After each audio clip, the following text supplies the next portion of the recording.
Welcome to the second April complimentary webinar. This one focusing on vision, mission, and motivation. I'm going to start my PowerPoint. To me, these two topics, although normally talked about separately, fit together pretty well. And I hope before we have finished this presentation, we will understand that. Without vision, the people perish.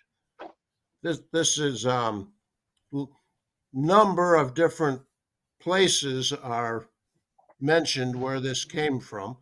It actually was in the Bible as well, Old Testament, I believe, so quite a long time ago. And so I start this for TL kind of the same way we did yesterday. How do leaders attract and engage followers? And obviously, for a farm owner or farm supervisor, the followers are primarily employees, but could also be family members, partners, agribusiness professionals, even the community for that matter. Okay. So today we start with a common vision, purpose. I'll probably use some words interchanged here: purpose, vision, mission. They all have different meaning if you want to get picky about it, but they really are all focused on something that will generate the energy, the passion to move forward. And TL saw this yesterday, but it's just as germane today. In fact, maybe even more germane today. These are Simon Sinek's golden circles, and they come from a book, Getting to Why. And when I read that book, it was kind of a revelation, uh, because as some of you might know, we started talking and having farms develop mission statements back in the mid 80s when we started the Pro Dairy program. We actually had about 1,000 uh, New York, and this was focused on dairy, so it was dairy farms, doing mission statements every year. In fact, I was back speaking in New York a couple of years ago, and one of the families took their mission statement off the milking house wall and brought it with them to show to me. Okay, and so this is not new, but to me, what we're talking about here made vision and mission real to me. Before that, we talked about them because it worked. Now, after this, I really understood why that's so important. And so to do that, we have to think about our brain. Okay, and our brain has many, many different parts. We're going to look at a kind of a simplified view, but pretty powerful view, in my opinion. And so the kind of the first part of the brain is the neocortex. That's where we do our thinking, the rational and analytical thinking. And I often say that agriculture is neocortex centric. We're focused on research, those kind of things, sometimes to our detriment, I think. And we may understand a little bit more in a minute. Whoops, went one step too far. The other interesting part of this is the neocortex is where our language, that's where the words that I'm speaking are coming from. So if we go back to our golden circles and tie them now to the brain, if we explain to someone how and what, that's analytical, that resonates in the neocortex. And it's important, but the outcome simply may be, that makes sense. I understand. Okay, and when it comes to mission and vision, we want a little more than that. We want some passion. Okay, and so that takes us to the limbic brain, or the limbic part of the brain. It's composed of many parts. But the limbic part of the brain is where our emotions emanate from. All of our emotions. It's the emotion part of the brain. Okay, and so it's responsible for all of our feelings. Okay, and those feelings have a huge impact on decision making and on human behavior. In fact, the there are many people who do research in this area that are not now saying there is nothing that really is a only analytical decision. That our feelings, our emotions always enter in. Maybe it's only 1%, or maybe for other things it's 100%. Okay. About the only exception to that is once in a while somebody with a brain injury loses the limbic brain, and that's a little bit how they've been able to come up with this research. But the other interesting piece about the limbic brain, there's no capacity for language. So when you have a feeling, excitement, passion, anger, okay, that's in the limbic brain, and the limbic brain has descended over to the neocortex, which says, what's this feeling shit? Okay, I don't understand. Okay, but it has to figure out how to put that into words and have it come out of your mouth. And that's why it's very difficult for most of us to talk about our emotions, our feelings, because there's this disconnect to some degree between the limbic brain and the neocortex. Now, when we talk about why, that resonates in the limbic brain. Why creates emotions. And that's why this is so important. Okay, because when it comes to vision, or even when it comes to giving an assignment to somebody, we want them to be engaged in it, not just say it's okay. So our hope is that after we have explained the why, somebody says, instead of I understand, I'm excited, I'm passionate, particularly when it comes to the vision. And so what we have now is why driving emotions, but difficult to articulate. And that takes us to vision, okay? Because vision, mission is about passion. It's about getting people to drive, to work, to be excited. We'll talk in a moment about motivation, and motivation is energy to act. So vision is really about driving people to have the emotion. And it's the basis for feelings of meaningful work. And it's really the emotional reason for working. It's the why. Why do we work? Not just take money home. Okay. So, how do leaders attract and engage followers? It's vision. Now, the second piece really is understand motivation, because motivation is really what drives that passion. And so, motivation, as I said a second ago, is really energy to act. Now, one of the interesting things about motivation is when you study organizational development, which is actually the field that has to do with the things we're talking about. We call it labor management or human resources in agriculture, but we're really talking about organizational development and most of the stuff that I do. Okay, if you take a course in organizational development as an undergrad or a grad student, the biggest topic will be motivation. It'll have the most lectures, it'll have the biggest part of the book. Okay. But in reality, there's been a lot learned about motivation in that research in recent years. Okay. Because when we've talked about motivation historically, we've talked about carrots and sticks.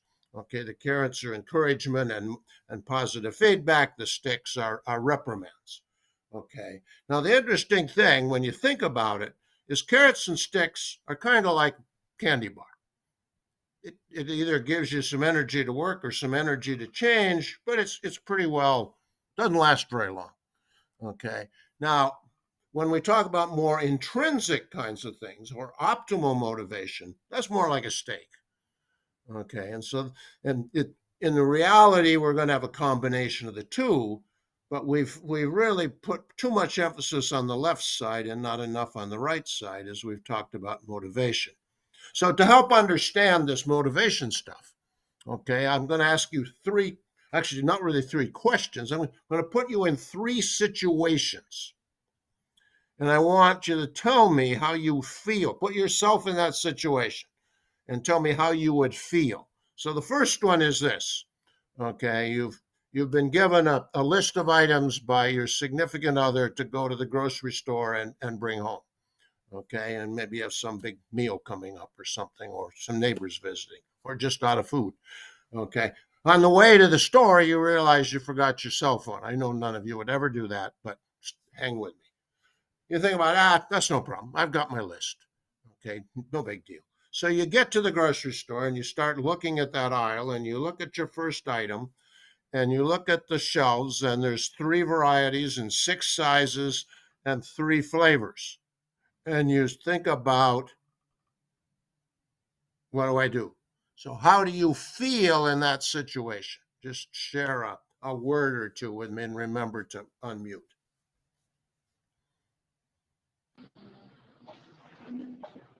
Hopefully you can base it on maybe previous experience and kind of No, make no, your best you're guess. thinking with your neocortex. I want to know what your limbic brain is feeling. Okay. Maybe frustration. Frustration. That's the most common word I get on this. Okay. That's the most common word. Now let's think about that.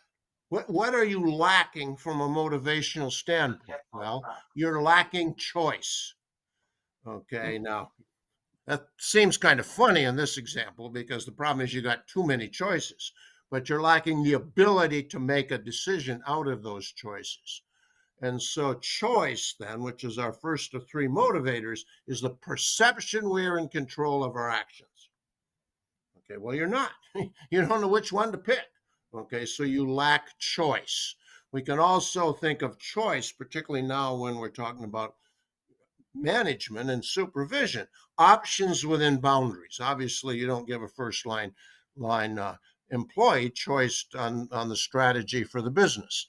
Okay, but to motivate that employee, you want to allow them to make choices that they are capable of making. Otherwise, they have that frustration that we just had in the grocery store. But options within boundaries. And then the third one is the perception of having choices, which is a little bit funny with this example. But the difference is that whether you have the ability, the confidence to make that choice, which you really did not have in the grocery store. So here's my second question. Okay, you've been part of a group. Doesn't matter what the group is. Okay, but over the last few days or weeks or whatever the case, all right, you've been feeling kind of like that red stick man. You just don't feel like you're a part of the group anymore. How does that make you feel?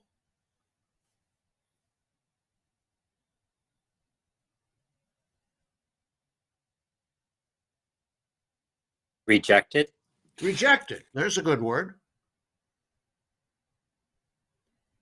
What else? Not important. Not important, not important, unimportant. Exactly. Okay. Sometimes frustrations comes in on this one too.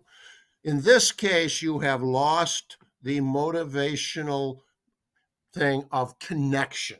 You no longer feel connected, in this case, to the group. Okay, but we're also thinking about it connected to a person. It's a sense of belonging and a genuine connection to others. And that genuine is really important.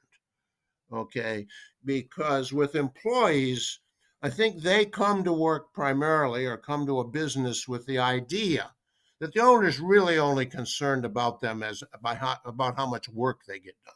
Well, that's not true connection. Okay, and so as we really think about wanting to motivate them, we have to have this genuine connection with them as a person, not just their hands and their bodies as a worker. Okay, connection is also contributing to something greater than ourselves. That gets us that ties the vision in here. Okay, vision in this case, it's kind of a connection with the purpose, the driving force of the farm. Okay, we're contributing to something greater than ourselves, and all of the research shows that this is more important to the younger generations than it was to the matures, who pretty much are out of the workforce now, the baby boomers, like I'm just barely into, and so forth. And so this becomes more important, especially in a tight labor market. So my third question is, today, in this scenario, for some reason, nobody's around, whatever the case is, you have to do something you know you're not very good at. For me, it's anything mechanical. Okay. But you have to do it. Okay, there's, like I said, no one to delegate it to or put it off for till next week. how do you feel in that situation?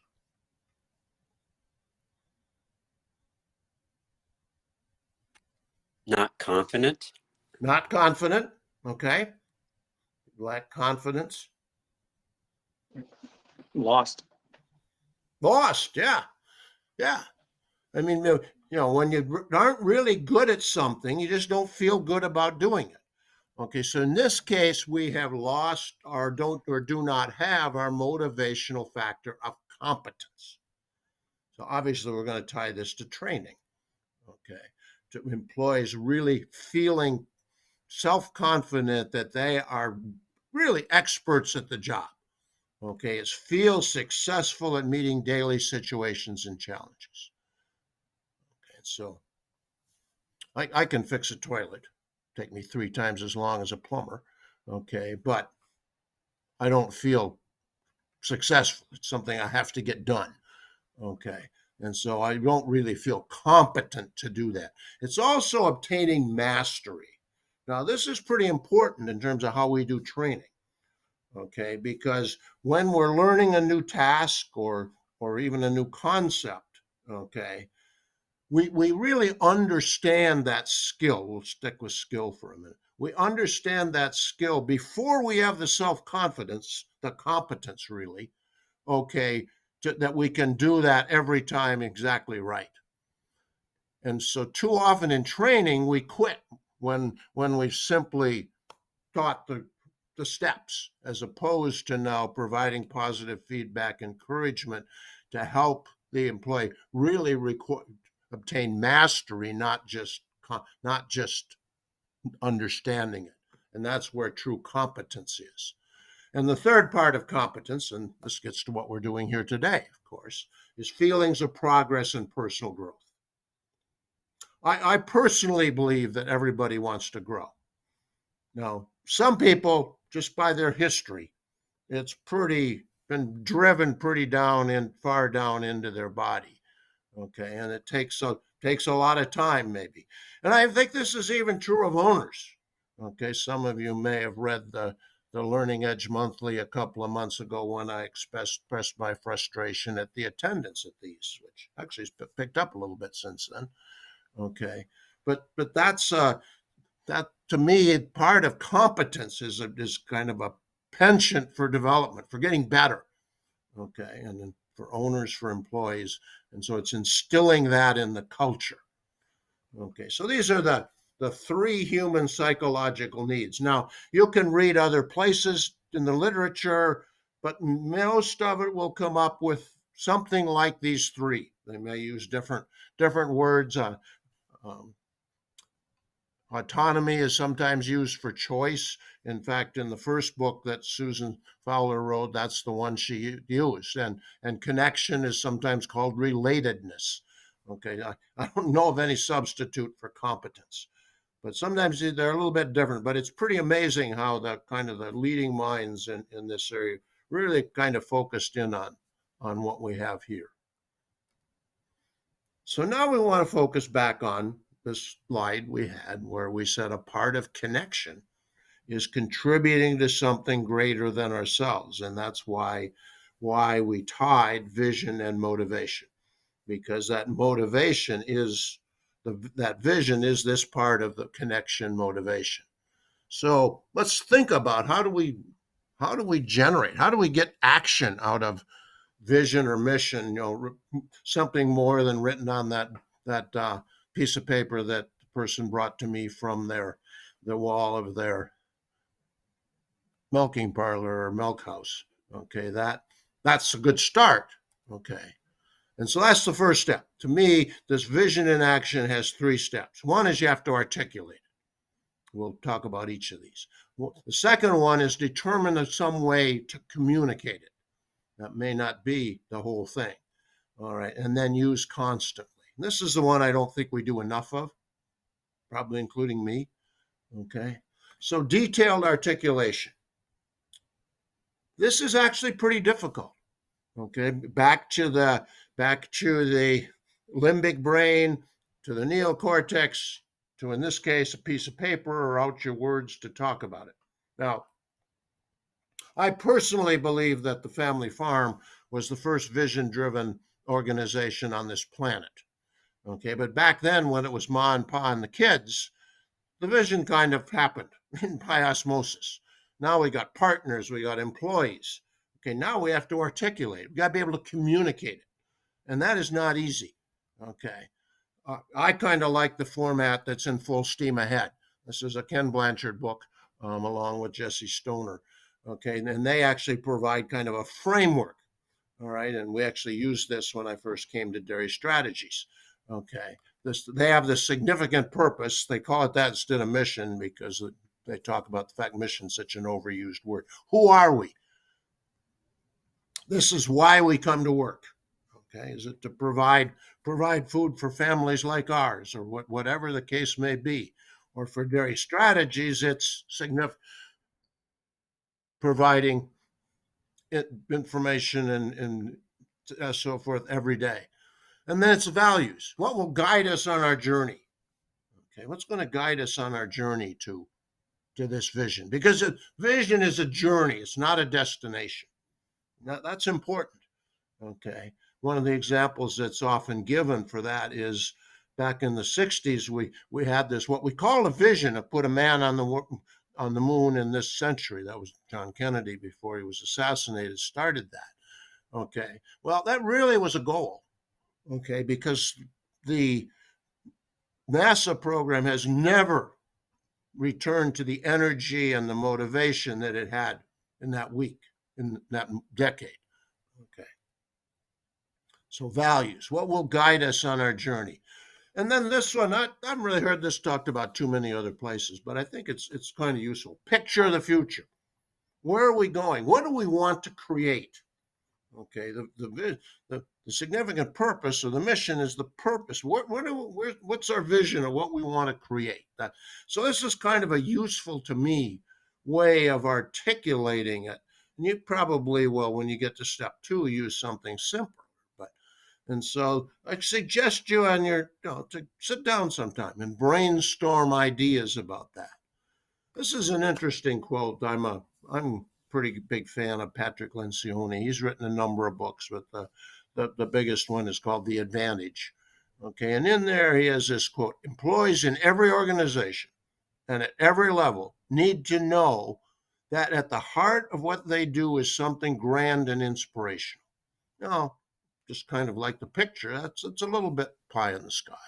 But let's try to get there. What is it we're doing? Why are we planting corn? Not just how are we planting corn? Now, step 2 is a meaningful communication. We may have a whole page full of things if we use the Blanchard 3 format. Now, that probably aren't going to communicate it that way. How do we communicate it? Here's some examples. Apples challenge the status quo. Southwest Airlines, you are now free to move about the country. That was the whole starting point of Herb Kelleher. I've read some stuff about Southwest.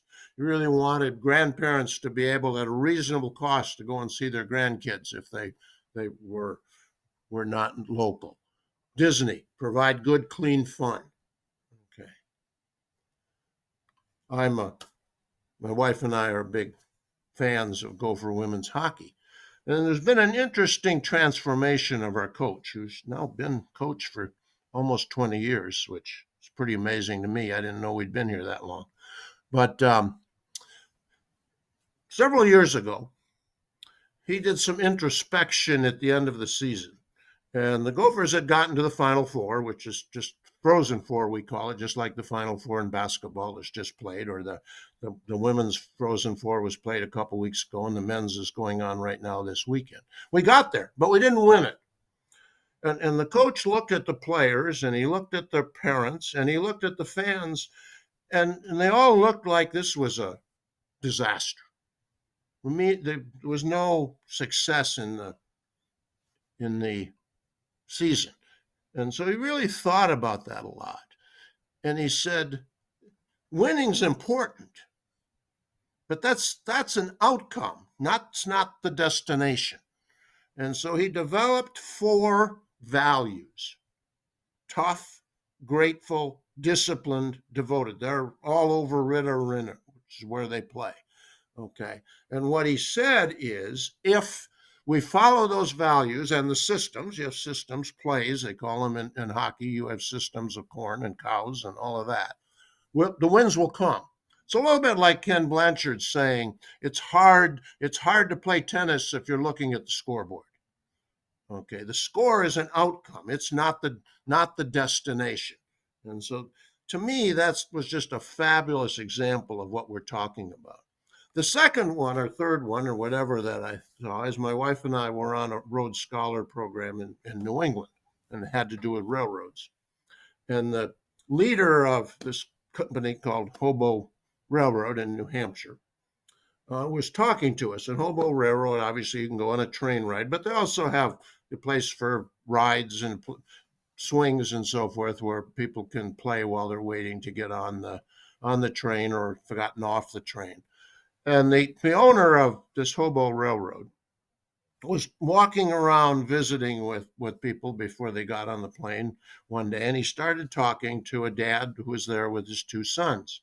I don't know where the son came up with this kind of wisdom, but he asked the sons, he said, "Why are you here?" And one of the sons said, "I'm here making memories with my father." And he went back to his office and thought about that and came up with creating memories one ride at a time as their kind of motivational outcome of this process of articulating the vision, mission, values, etc. So our third step then is use it. Use it when you're talking about the future, when you're explaining a new task or just giving directions for the day. How's that going to contribute to our vision?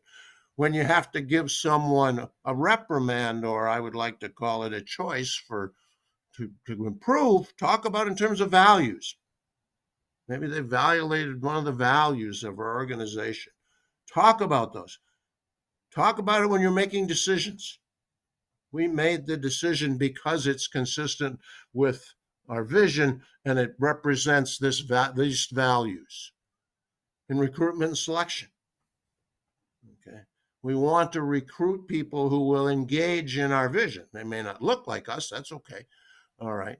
We're not trying to discriminate, but we do want, this is, connection to the vision is not a discriminatory factor.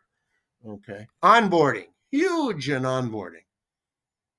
Almost 50% of employees think about or even make a decision to leave in the first week. They may not leave, but onboarding is so critical. That's what I wrote about this month. And just general communication when you're talking with people, explaining decisions and assignments, giving feedback. Give the feedback in terms of supporting the vision, mission, the goals, and certainly in training and development. Now, I really believe, and I've seen some of this, okay, the failure to achieve a common vision. This is more now when we have partnerships, okay. Irresolvable differences in decision making. Because think about it, this is the criteria for making decisions. If we have a different criteria, we're but we're certainly not always going to come to the same best solution. But one of the fascinating things, and I do see this with my clients, that when you really disagree over the vision, every decision kind of becomes a disagreement. Maybe not every, but it shows up in all kinds of decisions that you wouldn't think had anything to do with the vision. But again, you're using that criteria and coming to different ideal solutions. And really, in the end, there's great difficulty at best in continuing to work together. And often this is the reason why one generation leaves or doesn't come back, or partnerships split up. I've been a part of that. Okay. So how do leaders attract and engage followers? Common purpose, understand motivation, and probably should put here, understand the linkage between those two. So questions, comments, I'm going to unshare here and so we can see each other better in our conversation.